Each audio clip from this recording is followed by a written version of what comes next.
জলাধার, জলাভূমি, পাহাড়, টিলা, বনভূমি, সাগর ও উপকূলীয়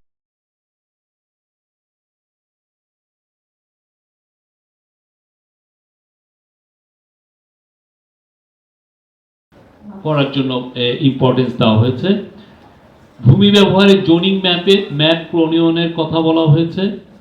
কৃষি ভূমি অনুমোদিতভাবে অকৃষিকাজে ব্যবহার এটাকে নিরুৎসাহিতকরণ এবং এটার জন্য যারা এই কাজটা এই পরিবর্তন ভূমি কৃষির অনুমোদিত পরিবর্তনকে অপরাধ হিসেবে গণ্য করা হয়েছে এবং অপরাধের জন্য কারাদণ্ড ও জরিমানা আরোপের বিধান রাখা হয়েছে। এটা ছিল মূল ফিচার। আর আজকে মিটিংয়ে উপদেষ্টা পরিষদের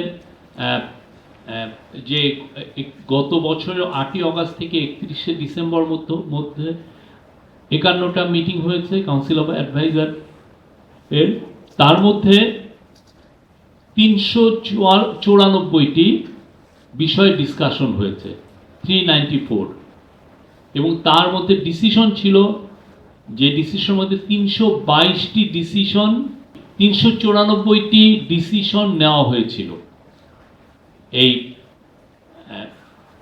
কাউন্সিল অফ অ্যাডভাইজার মিটিংগুলোতে। 394 ডিসিশনস ওয়ার টেকেন, তার মধ্যে ইমপ্লিমেন্টেড হয়েছে 322টি, হুইচ ইজ 82%। তো যতগুলো ডিসিশন হয়েছে তার 82% ইমপ্লিমেন্টেড হয়েছে according to the cabinet secretary. এটা হচ্ছে রেকর্ড ইমপ্লিমেন্টেশন। এরকম এই এত কম সময়ে এতগুলো ডিসিশন নেয় এবং ইমপ্লিমেন্টেশন এর আগের কোনো গভর্নমেন্ট 54 বছরে হয়নি।